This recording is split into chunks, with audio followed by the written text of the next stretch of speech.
That's it. Okay, let's have a little look at the progress of my van. Got my curtains up there. I need to sort of put the little buttons on the side so that clips in. I've got my fridge in. I'm gonna go around the sides of this with like a brushed stainless steel effect around the fridge. The rest of it's got like this wood effect. I did go for these, I think they're called Tamba doors. And they just go up and down like that.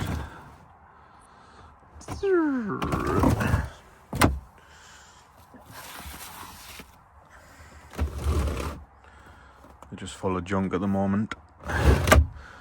And this is the little sink area, but I haven't got the tap and the thing's plumbed in yet. That's one more job to do. The tap's gonna go there. And I've got a window as well with a fly screen on it. I don't know how that works. I don't know how this works. Anyway, you get the idea. I've got two 240 volt plugs here in the side of the kitchen. One of them's going to be for the air fryer. It'll be here in another spare for probably the, what do you call it, the Starlink thing, the internet. This is all going to be covered with like a brushed stainless steel effect as well. I've got a nice little, I've got a rock and roll bed that I fitted, a leather one. It's got a bloody blanket over it at the minute. Right. So this is like a little leather storage container. It's very hard to open with one hand. Right, anyway, you get the idea. That's just for putting clothes in. This whole area behind there is all storage, but you can only access it from the back when you've got the back door open. That's pretty much it for here. It's all carpet lined. I went for a suede effect on the walls. I just think it looks better than that carpet effect. That carpet effect's quite nice for the roof and that, and for the edges, but everywhere else is suede. I've got over here me solar indicator thing. It's telling me that I've got a full battery, and this is just to switch the solar panel on and off with a little fuse in it and stuff, like a little fuse box. I've got an extraction fan here, but that needs fitted up there as well. That's another little job I've got to do. This whole kitchen unit, this whole thing here, I just built it myself out of scrap wood. This wood here that I used for the countertop is actually like 120 years old. It was made out of these very, very old antique shelves, and I just sanded it all down and give it a varnish and stuff. So yeah, that was just repurposed. The flooring, I think I got the flooring from B&Q on sale, but I wouldn't recommend this flooring because it has become scratched quite easily, even though it was quite expensive. You can see there, look how deep that scratch is. Like, I don't even know how that happened, but yeah, it scratches very easily, and I'm very disappointed with this. I wouldn't recommend buying this flooring from B&Q. It's meant to be hard wearing, heavy traffic flooring is what it was labelled as, but look at that. And there's been nothing that could have even caused that, you know. It's not like I've been in here a lot. So yeah, it's not very good. That's why I put this rug down actually. It's like a non-slip rug I got from Temu. You can see as well, there's a couple of little scratches under there. I'll let you have a look in the front cab. I have made some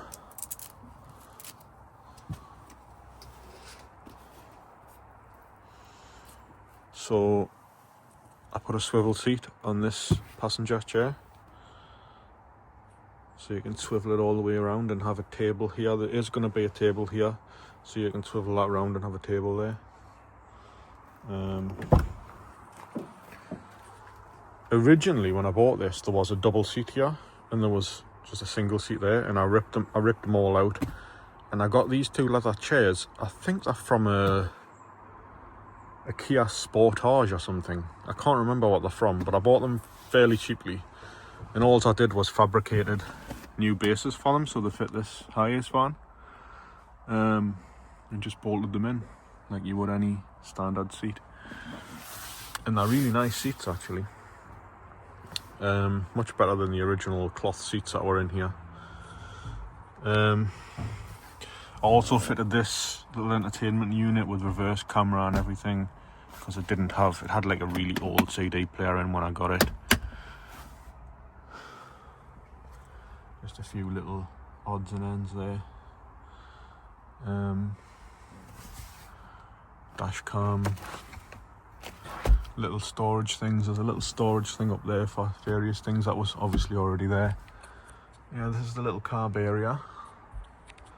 And I bought this carpet, I think off eBay. It was fairly cheap. It was only like 18 quid or something, and it fits perfectly. It does need a good hoover though, because it's a little bit dusty. Also put some all-terrain tyres on it, not all-terrain wheels. I did buy some alloy wheels for this van and put the alloys on it with brand new tyres and stuff, but then I decided to go for all-terrains and just put them on steel wheels, because... What are you doing? Look at that little creature. Yeah, I just put them on steel wheels because it's cheaper and easier to replace if they need replacing. What are you doing? I also put this roof rack on. This was dead expensive, because it's a special roof rack designed just for Hiaces. It was like 400 quid or something. You get 1, 2, 3, 4, 5 rails, and then I put the 2 roof racks on. This roof rack here, it's going to have 2 big aluminium storage containers in it just for storage, and this one here has got a big 400 or 500 watt solar panel on it. I can't remember exactly what solar panel, but it's got a massive solar panel on that one. That's my reverse camera. Right, so this is in the back. I've got this on the back door. Loads of little first aid kit in there, just loads of little fishing equipment and things like that, fishing gear. And this is where I have all my electrics. Some of them aren't hooked up yet though. I need to tidy all that up, to be honest. And this is the rear storage, which is not finished yet. There's gonna be shelves in here, pull-out drawers, things like that, you know. There's quite a lot of storage in there actually. And this is my electrics, my solar panel controller, my inverter, which is a 2000 watt inverter, and I've got 2 massive, huge lithium batteries. So 2 big ones like that, which is like 280 amp hours each. And the reason I've got this on top is because this is a lithium battery fire blanket. So if there is ever a fire under my bed, there'll be enough time to just get out of the van, and that'll sort of add a little bit of protection. But hopefully that never happens. But it's just a little bit of a fail-safe if anything does. Yeah, my electrical system's pretty simple really. Nothing much to it. You can see that you can see I've got a full battery. To be honest, these batteries are so big, they never die. They never even go down at all, really. They might once I start using the air fryer and everything, but on this door as well, I've got another sort of big like organizer thing where you can keep loads of stuff in it, just storage and everything, but I haven't put that on yet.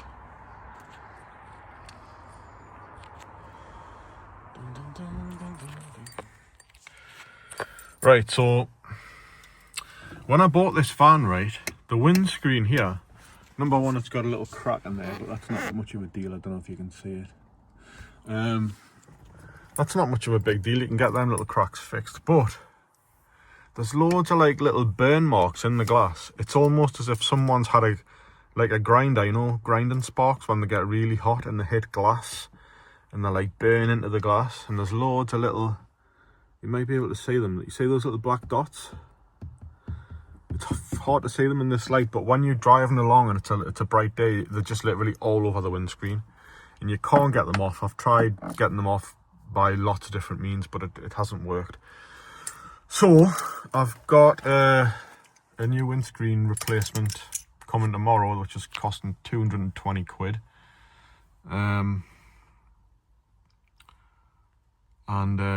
Yeah, I'm getting a new windscreen fitted tomorrow. So that'll be nice, having a brand new shiny windscreen without all that crap in it, because honestly it is a little bit distracting when you're driving and you can see like all these little dots everywhere all over the screen. I mean, the guy didn't tell me about that either before he sold us the van, and I didn't really notice it when I bought the van. Anyway, I've just fitted a brand new battery on this van as well. This Hiace takes 2 batteries, and one of them was just completely dead, so I've just replaced it with a nice Bosch one, and it's never been started for about a week, so it still starts up, no bother. 89,000 miles on the clock, and this is the little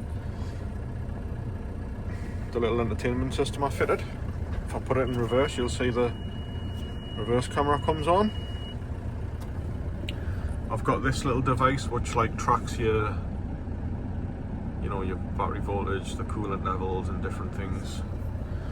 I've got this for when, you know, to know if you're on level ground or not. This is just a little phone holder, a little magnetic phone holder. This is a little thing I got off Temu for just hiding odds and sods in. And yeah, that's pretty much it, guys. That is the van.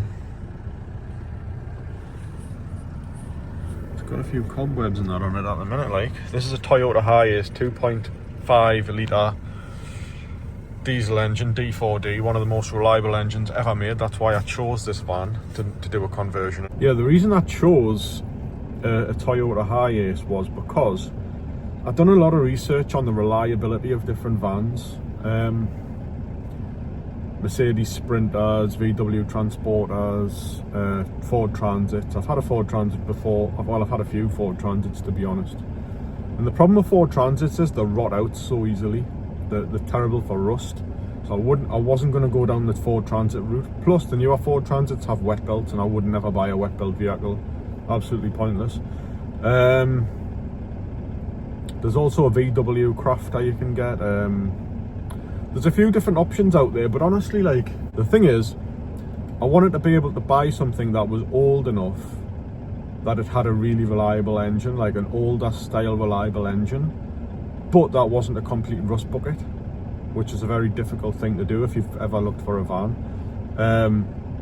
And this is a 2010, which is coming towards the end of when they finished making these Hiace vans with this D4D engine in it.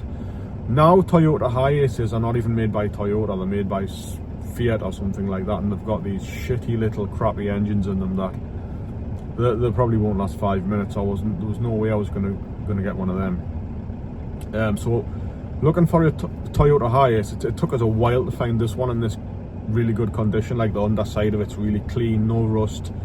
There's no rust eating into any part of this van, actually, for a 2010 van. It's so clean. And it's got one of the most reliable engines ever made with only 89,000 miles on it. This could potentially do 1 million miles if you look after the engine. It's not even an exaggeration. These engines just go on and on and on. And if anything does go wrong with them, you can fairly easily fix them. Yeah, peace of mind when you're driving, especially long distances, like throughout Europe and all that. We might eventually drive to Greece and things like that in this, so I wanted something that is reliable and ain't going to break down on the road. I've seen a lot of van life channels where they've got halfway to somewhere and the engine's exploded or something like that. There's actually more common than you think. So I just wanted something that I know I can rely on, and a Toyota, you just kind of get better than that for the reliability of the engines. But again, if you are going to buy a Toyota vehicle, make sure it's not one of the newer ones with the shitty engines. Look where it was made, look at the engine reliability and all that, because the newer ones, the new Hiaces, they're not even called Hiaces anymore, they're called Pro Aces now. The Toyota Pro Aces, the newer vehicles, and I think they've been making them probably for about 10 years or more now. So if you want a Hiace, this particular vehicle with this particular engine, I think they stopped producing it in about 2011 or something like that. So this is literally one of the last years they were made, 2010, 2011, around that. So yeah, this is the reason I got a Toyota Hiace, and it's got some downsides, like it's not the biggest vehicle in the world. This is the long wheelbase version, so it's a little bit more roomy, but it's about this. It's a little bit bigger than a VW Transporter, so it's not too small. But on the other side, if you get something like a Mercedes Sprinter, like a high top one, you can fit so much inside of them. You can get showers and toilets and everything into them, which you can't in this. So you will be relying on public showers and so on. We have got like a little fold-up toilet in here where you just like, you know, you've got to empty the bags and all that crap, but it's not ideal. But if you've got an emergency situation and you need to use it, it is there. Most of the time you can use public toilets, or we've got a little urine container that you just empty and clean out. So yeah, that is it, guys. That is me little Toyota Hiace. It is getting there. There's still a lot of work to do on it. It's getting its new windscreen fitted tomorrow, and there's little bits and bobs to do on it, but apart from that, it is nearly there, and it's nearly ready for action, and it's nearly ready for adventure. So I'm not going to put that down. I'll keep that down. It's nearly ready for adventure, yeah. So we're going to be traveling all over the place in this and doing all sorts of videos and things. You know, I should have turned the engine off before I started talking, because now all that talking part's going to have the engine noise in the background. Well, it's going to have to be like that, because I'm not doing it all again. So thanks for watching, guys. Please subscribe if you haven't already. There's plenty of adventures to come with me and little Phaeton. We're going to go all over the place. We're going to visit my uncle's villa that he's got in Spain as well. We're going to go over there and do that. I think we probably will take the route through Portugal, then into Spain, and eventually I want to go to like Eastern Europe and all that, you know. There's so many places I'd like to go to and just have little adventures and that. So yeah, stay tuned for that. Peace out. See you in the next video. Thanks for watching. I hope you like me van. Oh, you can leave your comments below as well if you've got any like tips, what van you've got or anything like that. Like anything at all about vans, just leave it below. Or any questions you've got about my van, you can leave it below. Thank you.